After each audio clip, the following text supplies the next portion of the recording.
Viewers, বাড়ি গিয়েছিলাম ঈদ করতে। ঈদ করে এসেছি গতকালকে, আর এসে দেখি আমার গাছের এই অবস্থা। আপনারা তো আমার প্রত্যেকটা ভিডিওতে দেখেছেন যে আমি আমার গাছগুলোকে যত্ন করি।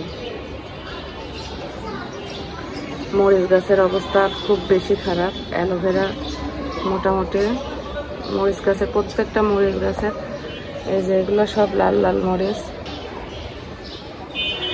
সবগুলো মরিচ লাল হয়ে গিয়েছে, বুকের মধ্যে একদম ফেটে যাচ্ছে।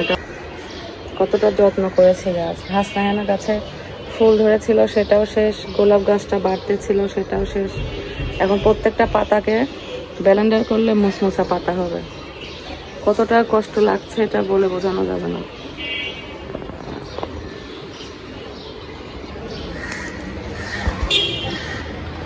যেহেতু এখন আর মরিচ রেখে তো লাভ নেই, তাই মরিচগুলো তুলে ফেলতে হবে।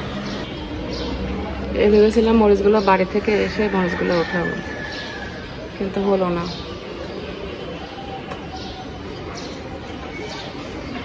এই যে অনেক বড় বড় মরিচ ছিল।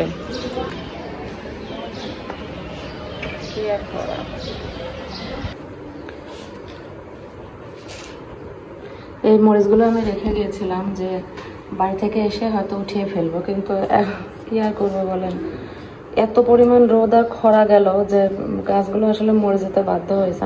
এই মরিচগুলো আমি যদি তুলে রেখে যেতাম তাহলে ভালো থাকতো।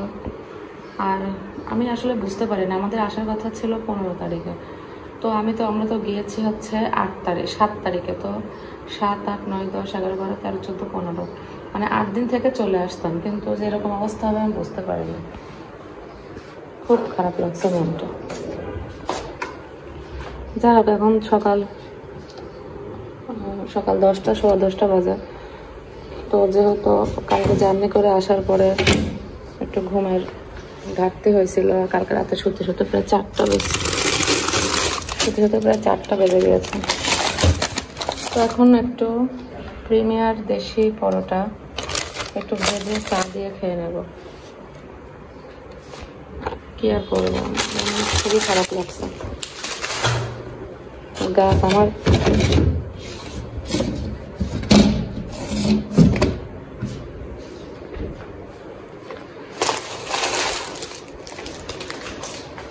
ঘর বাড়ি এখনো ঠিক মতো গোছাতে পারেনি। কালকে রাতে আস্তে আস্তে রাত 10টা বেজে গিয়েছে।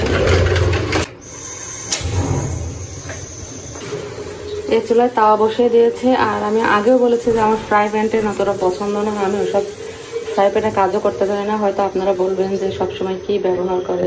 তো ওই তাওয়াতে আমি পরোটা ভেজে নেব। আর কেটলি দিয়েছি চুলায় চায়ের জন্য।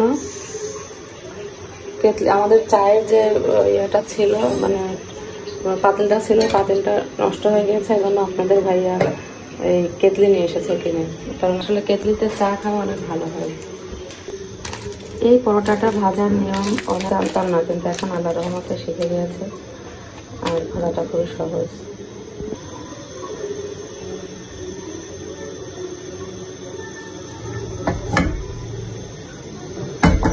এই পরোটা আসলে ভাজা অত্যাধিক সহজ, আর এটা সবসময় ডিপ ফ্রিজে রেখে দিতে হবে। আর যখন ভাজবেন শুধু তখনই বের করে নিয়ে এসে ভাজতে হবে।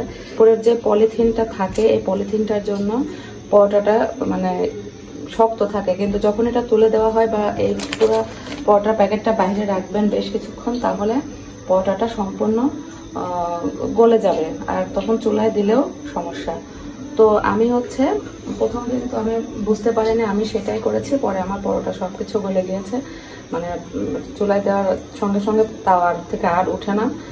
তো এখন এভাবে আমি একটি বের করে নিয়েছি, আর ওইটা থাক, একটি বের করে নিয়েছি। আর উপরের প্যাকেটটা এভাবে খুলে দিলাম। আর নিচেরটা, এই যে নিচের এটা এরকমই থাকবে, নিচেরটা এরকমই থাকবে। আমি এই অবস্থায় চুলায় দেব, দিয়ে আমি ওর থেকে এটা খুলে নেব,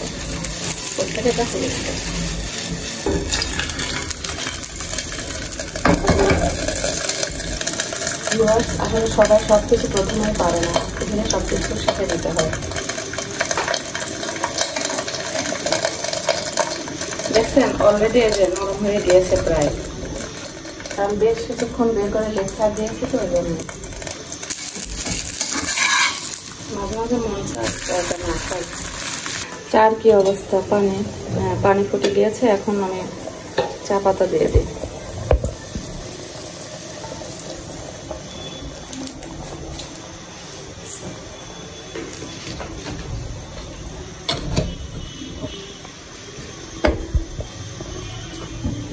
এবার কাজটা আমি উল্টে দিচ্ছি, হয়ে গিয়েছে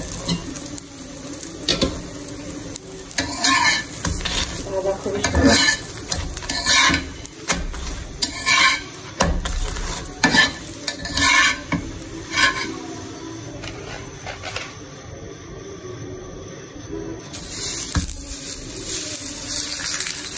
আমি সেম নিয়মে সব পরোটাগুলো এভাবে ভেজে নিই, মধ্যে কয়েকটি লাগবে। এই পরোটাটা সুন্দরভাবে উঠে গিয়েছে, কারণ এই পরোটা আসলে সেইভাবে তো ইয়ে করা হয় না, পলিথিন সঙ্গে সঙ্গে খুলে দিয়েছে, এই জন্য সঙ্গে সঙ্গে উঠে গিয়েছে। ওকে ভিউয়ার্স, পরোটাগুলো সব কিছু ভেজে নিয়ে আমি আবার আসবো। সকাল সকাল 1 কাপ চা, এখন সকাল নেই, 11টার মতো বাজে। মনটা খুব খারাপ, শুধুমাত্র এই গাছের কারণে।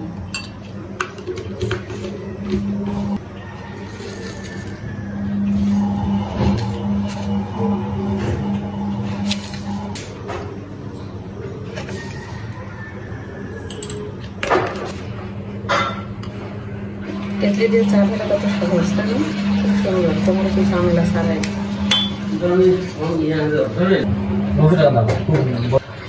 দুঃখের বিষয়, আমার হাজবেন্ডের চায়ের কাপ ভেঙে গিয়েছে, বারবার ওর সাথে এরকম সমস্যার সৃষ্টি হয়।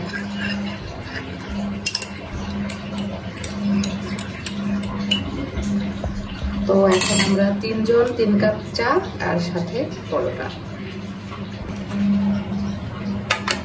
এটা মোহাম্মদের, এটা আমার, এটা মোহাম্মদের আপু।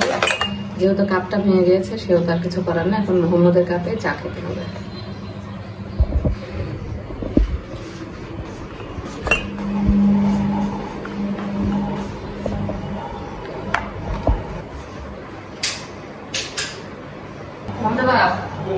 আসো,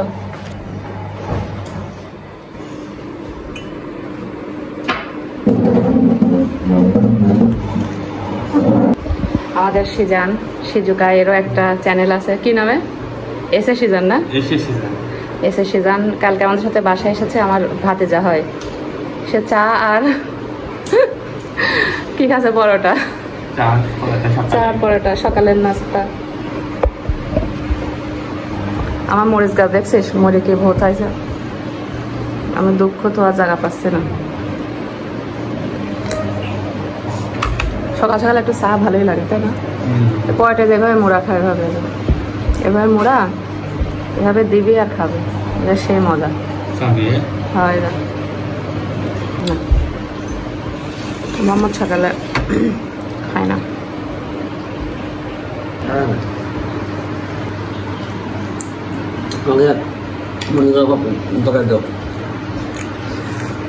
এই পড়া শুনে না বলো?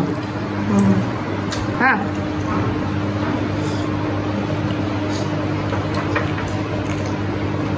সিজান একটা নিস। সিজান টাটা দাও, আজকে ভিডিও পর্যন্তই। টাটা, সবাই ভালো থাকবেন, নিজের খেয়াল রাখবেন। Janani's kitchen and blog subscribe করবেন, ফলো দিয়ে পাশে থাকবেন। জননী কিচেন অ্যান্ড ব্লগে আমরা জননী, আমার নাম যাই হোক, প্রথম আমরা আমার ইউটিউব চ্যানেলের নাম এবং ফেসবুক চ্যানেলের নাম চেঞ্জ করছে, জননীস কিচেন অ্যান্ড ব্লগ। সবাই সাবস্ক্রাইব অ্যান্ড ফলো দিয়ে আমাদের পাশে থাকবেন। আর সিজানের একটা পেজ আছে, এস এ সিজান, সিজানেরও পাশে থাকবেন সবাই, ঠিক আছে? আল্লাহ হাফেজ।